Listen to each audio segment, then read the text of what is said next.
Langsung saja presentasinya ya, Mhm. Iwi. Wah, ini PPT-nya bagus banget nih. Silakan.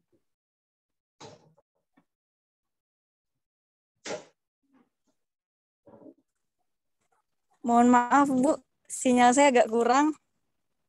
Tidak apa-apa, dimaafin kok. Langsung saja saya mulai ya Yang teman-teman. presentasi siapa nih? Oh, Purwidianti Fitrian ya. Diva. Ah, Fitrian Diva. Fitrian Diva. Oh iya. Langsung saja Silakan. teman-teman, dari belakang kalian bisa baca sendiri. Next. Variabelnya nanti dilanjut aja langsung, nggak usah dibaca lagi ya. Tujuannya yang pertama itu penelitian ini bertujuan untuk merekomendasikan strategi pedagogi berbasis tempat di sekolah dasar berdasarkan kurikulum K13. Kesesuaian metode SWOT yang digunakan menunjukkan bahwa melakukan analisis SWOT dengan mempertimbangkan persepsi pemangku kepentingan seperti yang dikemukakan oleh Brian dan Jolie telah memungkinkan perumusan yang lebih pendidikan konservasi alam strategi menggunakan pendekatan pedagogi berbasis tempat untuk mengatasi masalah pendidikan lingkungan yang bersifat sementara dan tidak efektif seperti yang dikemukakan oleh Parker. Penelitian ini penelitian di masa depan tentang proses dan dampak penerapan strategi ini akan memperkaya literatur yang sangat dibutuhkan tentang integrasi pendidikan lingkungan yang efektif ke dalam. Lanjut.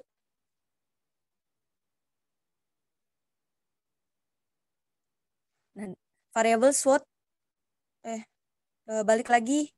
Mungkin langsung kita ke strateginya yang ide lain itu kayaknya. Variabelnya nggak usah, lanjut aja ke slide selanjutnya. Oh iya Bu, terima kasih. Selanjutnya dilanjutkan oleh Baik Sofatul Jannah.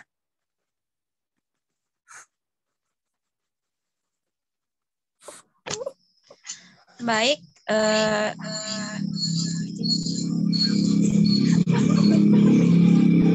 akan melanjutkan untuk lanjut slide ke atas dulu slide-nya, Wi.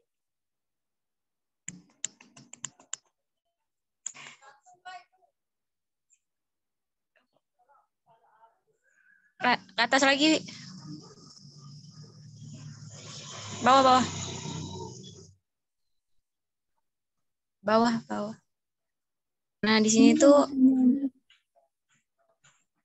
atas, Wi, atas. Kata ini Atas, tadi Wi. lewatin aja variabelnya. Oh iya. Variabelnya nggak usah, kan sama aja ya. Kita mau Yang untuk peluangnya itu? It's the same. Jadi variabel SWOT ada 4. 1 S, 2 W, 3 O, 4 T. Ya. Itu nggak usah dilewatin aja.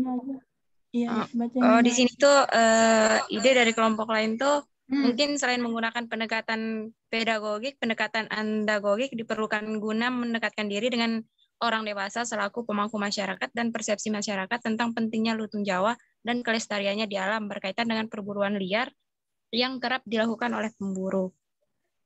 Itu ide dari kelompok kami, mungkin ada metode lain atau strategi yang bisa digunakan. Oke. Itu aja, Bu. Oke, baik. Kelompok berapa nih? Kelompok 2 ya? Iya, idenya Bu. bagus juga. Lebih ke orang dewasanya. Ditambahkan gitu ya. Jadi selain pedagogik ada tambahannya. Dan ini disebutkan pemburu. Pemburu, memang banyak pemburu di TNBTS. Kira-kira kalau kalian apa idenya ya? Kayak kalau jurnal yang ini kan dia fokus ke masuk ke kurikulum ya, ke pendidikan formal gitu Adik-adik. Makanya kita ngebahas tematik di dalam kurikulum kan. Kalau yang andragogik kira-kira seperti apa gitu pendekatannya supaya pemburu ini bisa nggak berburu lutung lagi gitu. atau apa ya langkah-langkah yang harus kalian lakukan gitu. Kira-kira ada gambaran nggak?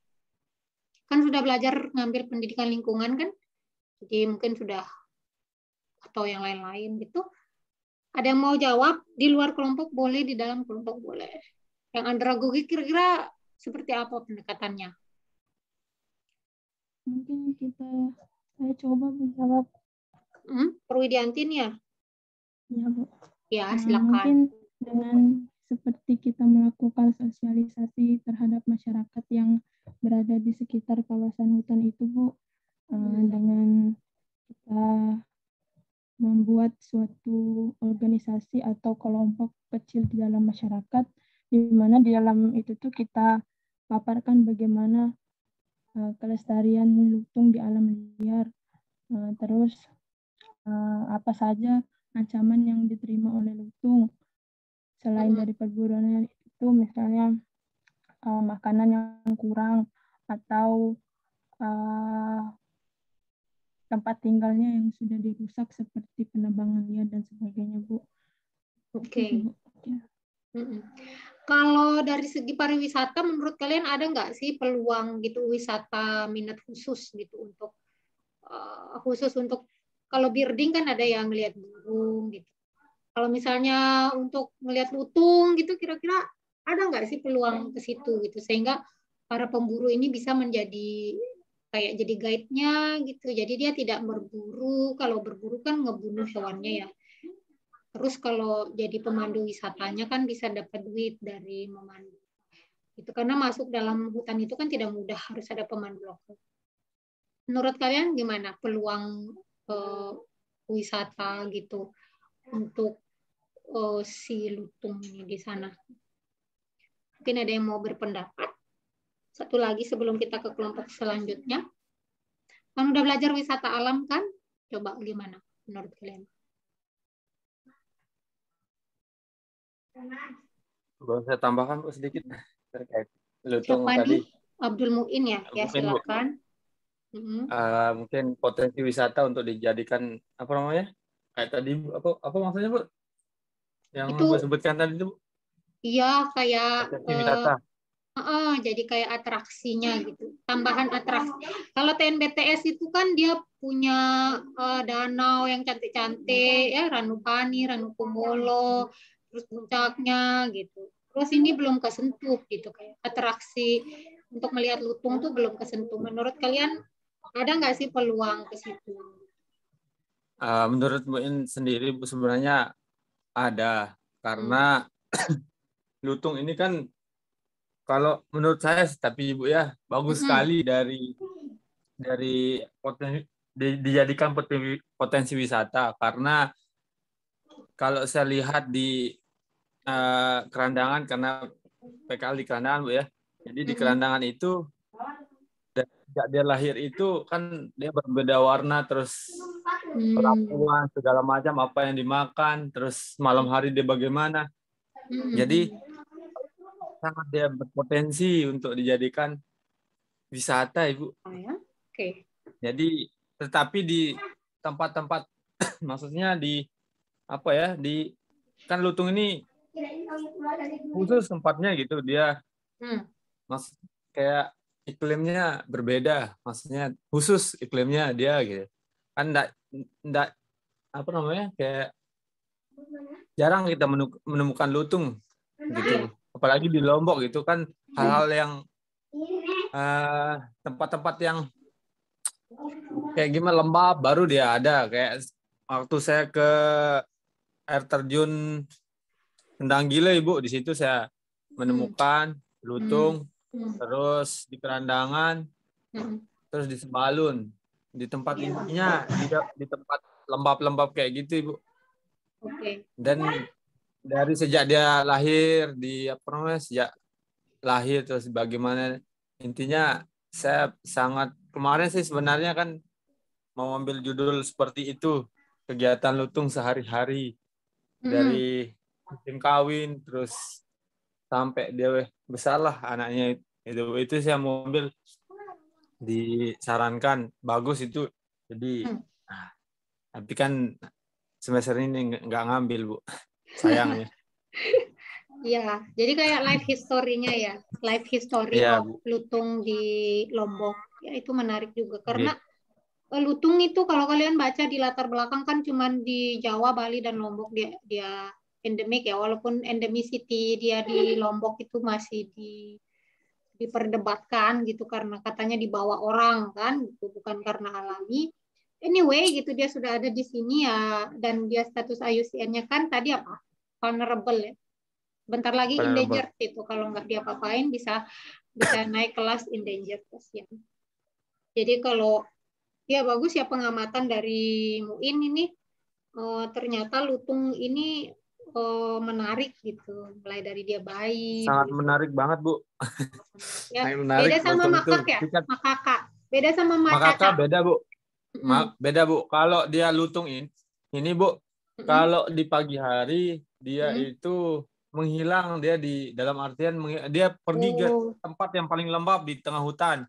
Dia nanti ketika dia balik itu sekitar jam 5:30. 5:30 sore.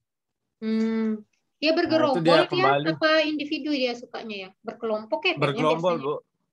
Bergelombol ya. Nah, kalau dia pergi itu nanti di jam 6 juga, Bu. Di jam 6 pagi. Kadang jam lebih cepat, lebih dia. Soalnya kalau dia agak rame, misalnya orang, dia agak cepat perginya gitu. Oke. Ya, berarti kan harus itu dia berarti ada habitat tertentu yang dia bisa tadi seperti sudah disebut oleh Muin juga. Maka dari itu perlu dijaga habitatnya. Oke, betul. bagus sekali Bisa tambahan, Bu? masukan. Ada lagi Muin yang ingin disampaikan? Mungkin cuma itu aja. Mungkin kalau dari apa tadi itu, Bu, tentang terkait pariwisata burung itu, Bu. Yang apa namanya tadi lupa saya. Udah birding. Kayak birding itu kan kemarin saya juga belajar di kerandangan di Bang Wahyu namanya. Diajarin birding, cara memanggil burung, burung ke burung, terus apa namanya pengamatan burung apa namanya burung gosong.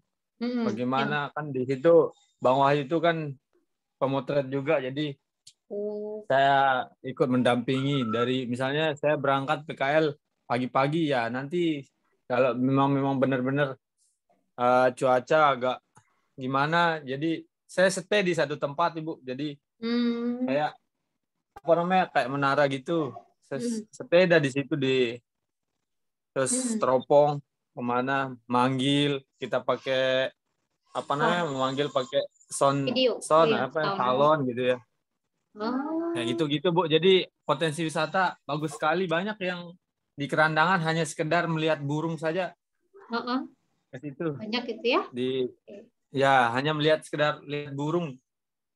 Wow, luar biasa. Diceritakan ada juga dari apa namanya dari luar daerah hanya sekedar beberapa jam dia di Lombok ini hanya sekedar melihat bagaimana sih rupanya Cilepuk Renjani gitu, Bu. Saya juga belum lihat. Jadi kan bagus kayaknya jadi potensi wisata. Iya, oke. Dan adalah peluang, mungkin ada peluang untuk pemburu bisa dialihkan gitu pekerjaannya kan, itu rencananya. Ide besarnya supaya mengurangi tekanan. Oke, good. Makasih banyak atas sharingnya Muin sama Bu Widianti tadi untuk idenya yang luar biasa. Kelompok berapa ini? Kelompok 2 silakan diakhiri ya karena keterbatasan waktu. Oke, kita ke kelompok terakhir, kelompok 4, dipersilahkan.